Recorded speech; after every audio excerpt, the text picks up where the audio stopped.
Welcome to our Tech Essay, where ideas take shape, thoughts find depth, and every conversation explores the art of thinking beyond the obvious. And today I have my special guest.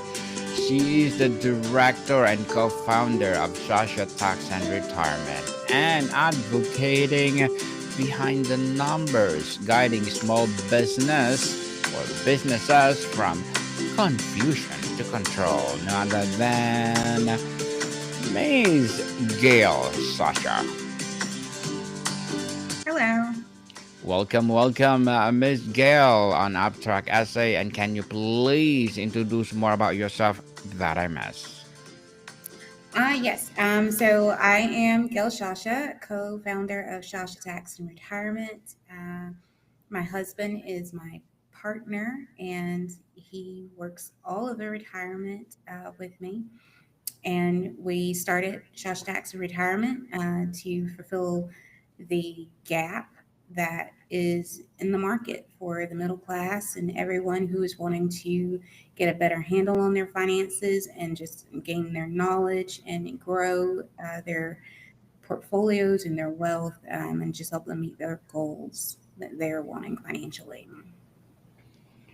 Ms. Gale Sasha, thank you so much for sharing your knowledge and wisdom to the world.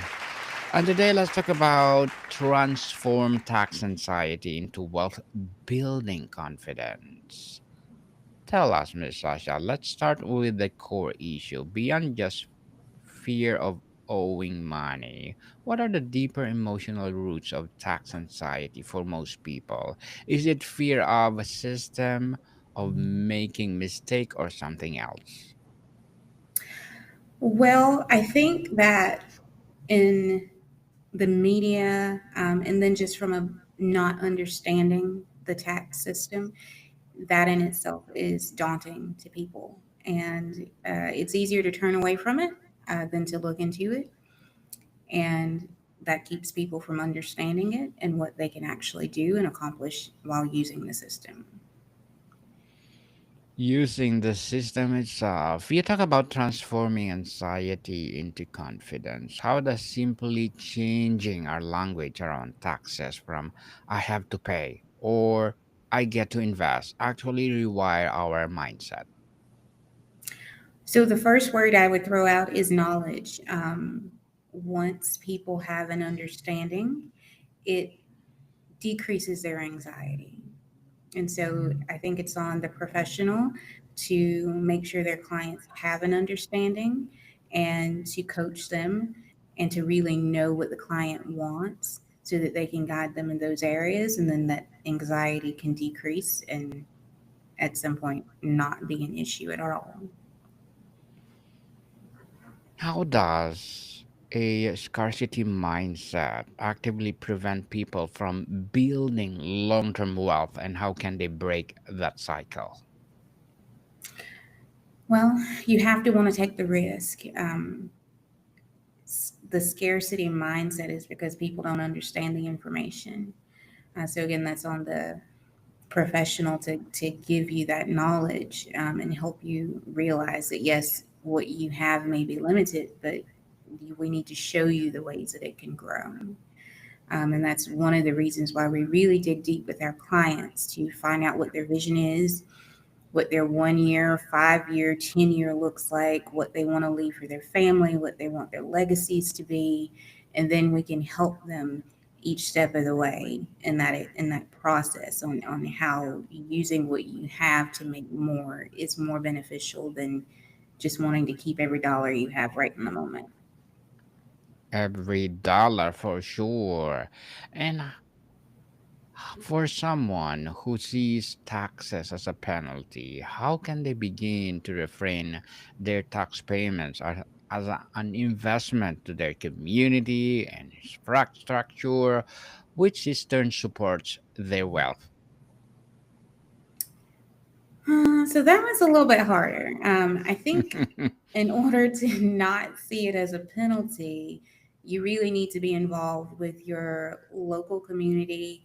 You need to be aware what's happening with politics So it's a broader, it becomes a broader subject when you ask a question like that um, than it may seem. So when you don't want to think of it as a penalty, then you have to understand what's being done with the money.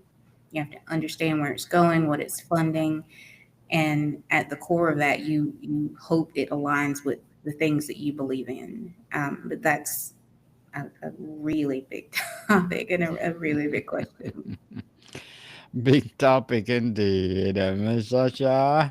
And on system and strategy, why is the key to tax confidence found in the actions you take in, not just every month? Well, you want a long-term plan, right? Yes. You'll always have short-term plays, just whether it's with the market or your job, even you'll always have short-term plays, but you want to build out a vision. So you have to invest the time in it. You have to think about what your dreams are and be willing to commit to that to get to that goal. Yes, for sure. And what is the first, simplest system someone should set up today to automatically separate their money for taxes, bills, and investing so they are not caught off guard? So, a good thing to do is you want to have savings, you want to have an emergency account. But more than anything else, you can set all the accounts you want, but if you don't have discipline, then you've just opened a lot of accounts that still won't have any money in it. So, discipline is going to be the first thing you have to have. And once you know what you want to do, then you're going to, and it will, of course, depend on your income, but you're going to want to put savings aside. You're going to want to have an emergency fund. You're going to want to live a little bit below your means so that you can then take that extra $100 that you might have gone out to the club with and put it in the market, or invest in an insurance plan or a CD at your local bank. So there's some things that you can do, but you want to make sure you have that discipline for it because you don't want to start it and then pull it out immediately because these things will have consequences. If you pull your stock out before you've made any money on it, you might sell at a loss. And if you put it in a CD and you pull it out before the expiration of that CD, then you're going to take a loss on that investment. So you definitely want to have the discipline. Discipline for sure, people. Discipline is one of the key to success. For someone who is not financially professional, what should a simple 30-minute quarterly tax check-in look like? What are the things must they review? So simple things that you can do. No matter where you have your taxes prepared, your form should tell you what your tax rate is. And so in mid-year, I always advise clients to take a look at your paycheck. If your wages and the amount of income tax that has been taken from your wages isn't half of what that percentage is for the year, then you want to make an adjustment to your W-4 so that you can up that and you won't end up owing money at the end of the year. Um, so keeping a pulse on your paycheck and the taxes being taken out is one thing that you can do. Taking a look at your bills and how you're spending your money, that can be monthly. That doesn't even have to occur a couple times a year. That should really occur monthly. So just so you can know and have a handle. Are you really watching all of the um, apps that you have on your TV? Are you really using the upgraded Spotify? Are you really using the upgraded YouTube that you're paying for? And if you're not using those things actively, or if it's not productive for you in those subscriptions, and you will see how much money that you can actually save by closing the subscriptions of things that you're not actually using or that are not really beneficial for you. And then investing in self knowledge. I encourage that for everyone.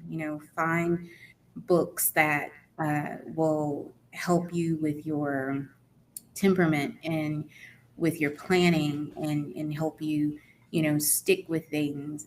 Mel Robbins, I really like her. She is very good at helping you get unstuck, if you will. And one of her best books is The 5 Second Rule. Uh, Really, really good book. And it just gives you the psychology of the mind and how quickly we change our minds, and how to get out of that. And that will help you be more productive, and it will help you look at what you're doing, which in turn will help you make better decisions. So it's not just for tax planning or retirement planning, but it's going to become a way of life, really, once you start being determined, start having a plan, and start being disciplined.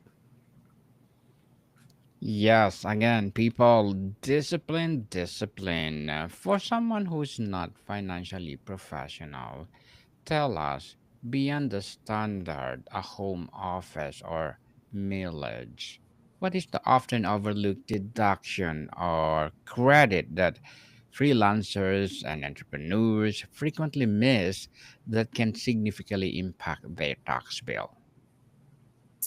So, what I don't think for either it's terribly significant, but it can make a difference. As far as automobiles, a lot of people just take their mileage without the understanding that you need to keep track of your actual expenses. If you drive for a living, you're going to need new tires. You'll need your oil changed. Depending on what you're doing, you may even need car washes every week.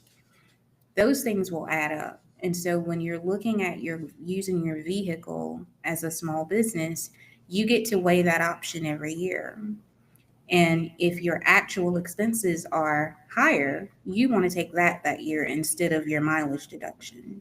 So I think it's definitely something that people overlook. Um, but it will, just depend on how you're using your vehicle, how substantial it is. And for home offices, people often overlook their rent or their mortgage as a part of their deduction. So it's often misused because people don't have a dedicated space in their home. But if you have that dedicated space, you need to make sure that you are netting that percentage of space with all of your household bills. That includes your mortgage or rent, your utilities, your internet. If you're having clients at your home and you need security, then you want to have that included. If you're having clients at your home and you need lawn care, you want to make sure that's included. And just some of those small things when you're client facing at home are definitely deductions that people do miss. Miss Sasha, how about how can understanding the tax advantage or advantages of a different retirement accounts become one of the most powerful wealth building tools of self-employed person? So a lot of self-employed businesses don't understand that they have the same capacity as the W-2 companies they used to work for. And that means that they can put in defined benefit plans for themselves. That means they can make the contribution in instances as the employer and as the employee. And that gives you great latitude for building your wealth. It also gives you great latitude for the write offs that your company can take. And so retirement is a really big area that self employed businesses miss. um, it does become where you will need a financial expert because you have to put these things in place, and there's time limits on it during the year when you have to have it set up. But once you have those things in place, it becomes incredibly beneficial to your bottom line as an individual and as a business. Incredible indeed if you maximize all those things for Absolutely. sure. And how about a building confidence and knowledge, Miss Gail? What are the three most critical numbers a person should know of the top of their head of feel instantly more confident about their tax situation? I think you should know your tax bracket. I think you should know your gross income. And you, if you're a small business, you should know what your expenses are for the year, at least in general. Um, you're always going to have a little bit of leeway up or down on what you may need or not need unexpectedly. Um, but definitely, you should have an idea of what your expenses will be for the year so that you can plan for it. And those are three numbers that you should always be aware of. Your tax bracket is going to be important if you're selling stock. You know, if you've held it short term, then your capital gain or loss is going to be more. You need to know what that tax bracket is. Um, if you're, buying a house, if you, it depends on so many things. Your tax bracket is going to be very important. Your gross income is going to allow you to know what you can afford. Okay, banks are going to look at your gross income if you need a loan, if you need to buy a car, if you want to take on investors. The gross income is going to make a really big difference. And the same with knowing your expenses is going to help you know what your net income should be, which is also going to be very important when it comes down to can you pay your bills, and if you can take on investors and what they can expect. So those three things are, in my mind, very important for you to be aware of.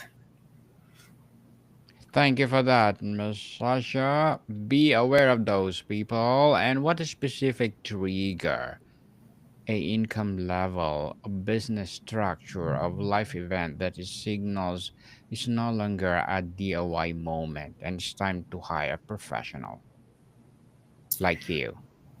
Well, I think that is very, it's ever changing. It depends on what your comfort level is and what your knowledge base is. But I would say the moment you run into something that you are having difficulty with, then you want to start asking questions. Um, for business owners, I often advise if you're going to do your own books and your own taxes, weigh that against what it cost you in time. Is that cost benefit there? Is it going to take more out of you as the owner? Is it going to take more away from your business for you to sit down and do these things or to have someone else do it? And which one is more important? So it's not necessarily a number as in how much you earn. It's more of what do you understand and what makes sense for your business or for your life.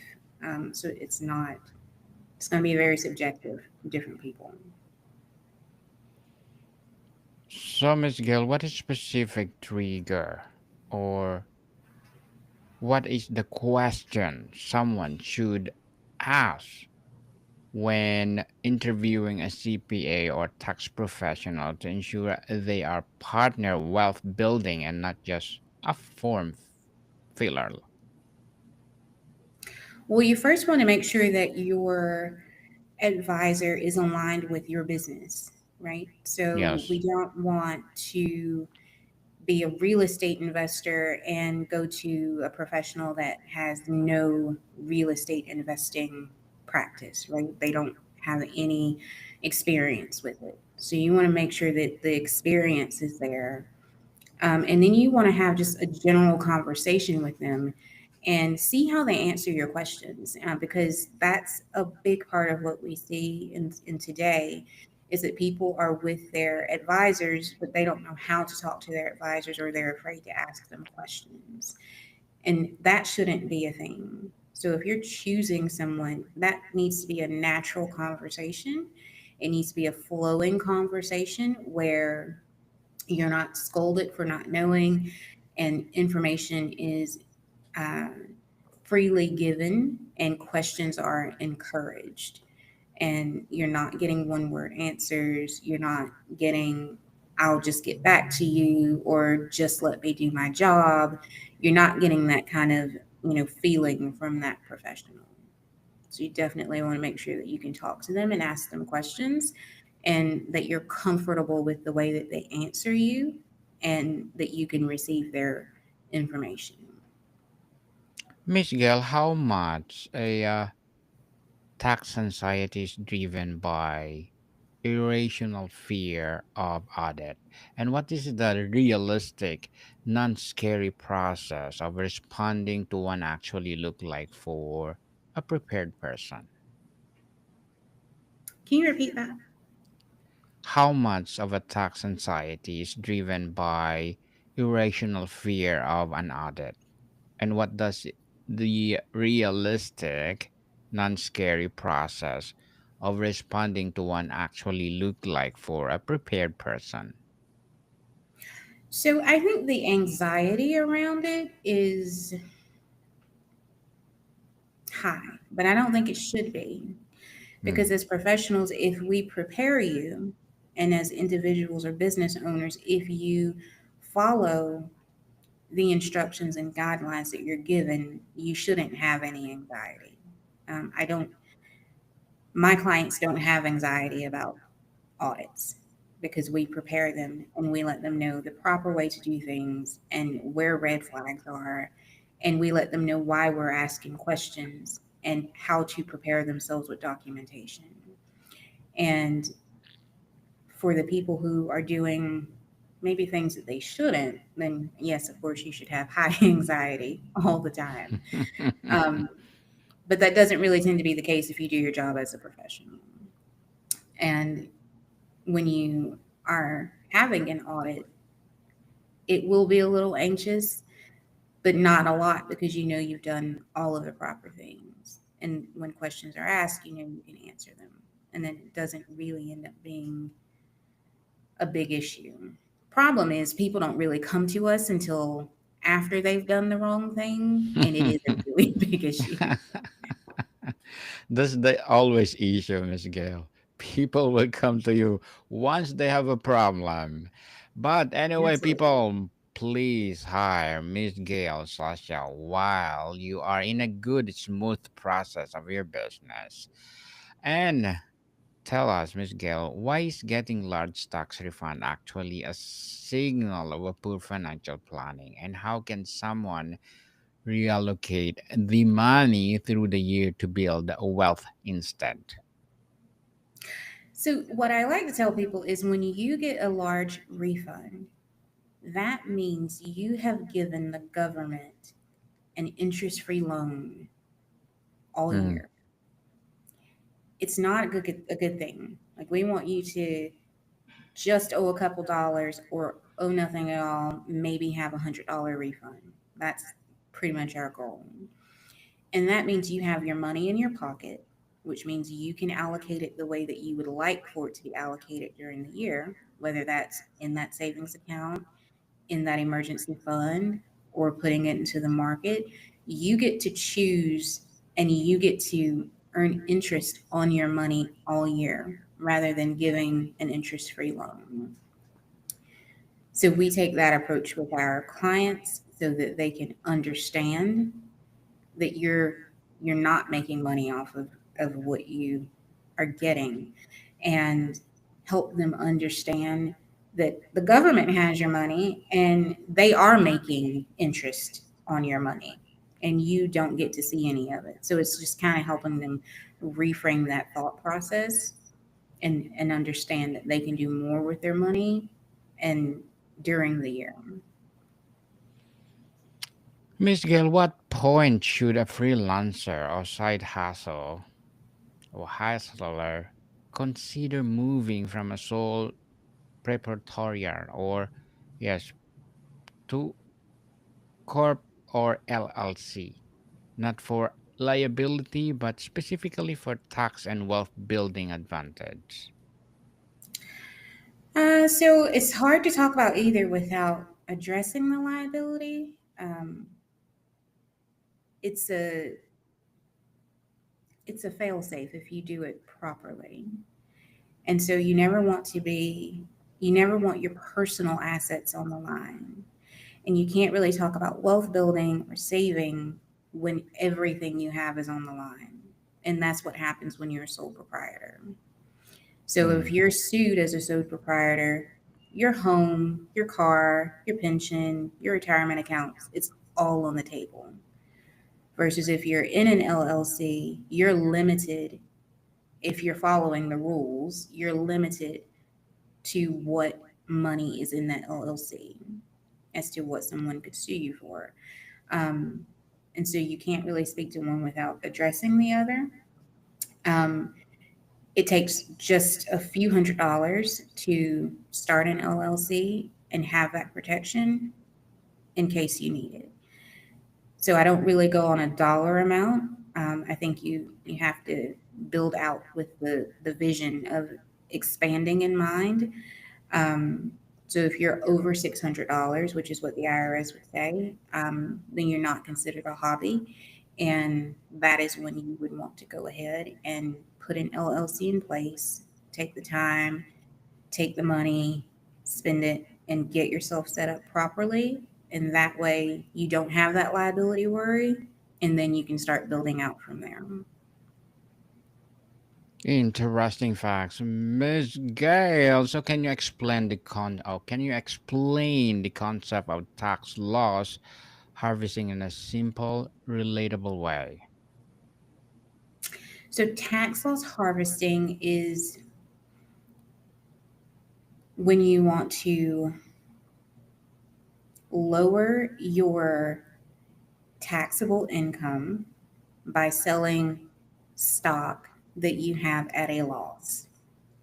If your capital gains is what it would be, is to $3,000 if I'm not mistaken at this point. So you could sell at a loss of $3,000, and that would it would lower your taxable income because you would be able to take that loss on just a standard 1040.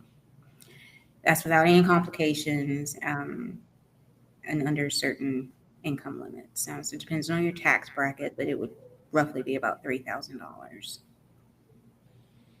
And how does a strategic approach to taxes today directly contribute to more secure and earlier retirement tomorrow? So again, it's all about the plan. If Mm. you are younger and you want to be very aggressive, especially if you're in the market, then that's how we help you build out and you use more of your money and you take more risks now. And if you are older and have a shorter period before you retire, we still try and help you work within those constraints. But we might put you in something a little bit more conservative. It might be a little bit higher cost, but on the other side of that, you might get dividends, or it might just be a really high performing stock that doesn't have as much risk. Um, and so there's a avenue for wherever you are in life that you can build that out, based on when you would like to retire.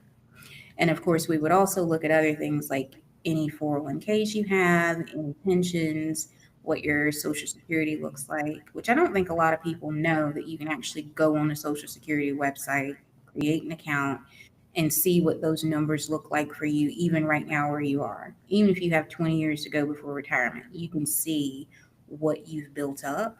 And that can also factor into what your retirement plan becomes.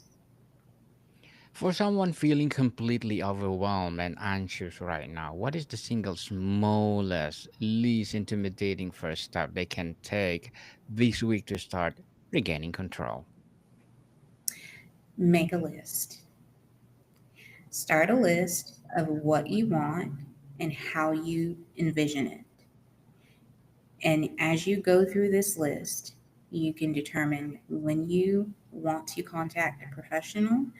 Um, you can determine when you can start saving, what types of accounts that you want. It's all about your vision. And for me, putting something on paper makes it real. Being able to go back and look at it day after day or several times a day makes it real. It helps me focus. And then as I'm doing these things, I can mark my progress, I can cross it off, I can update with notes on what the hangup is or how I can improve it. And that in turn also helps you sharpen your vision and realize things that you don't actually want or moves that you want to make that you hadn't thought about.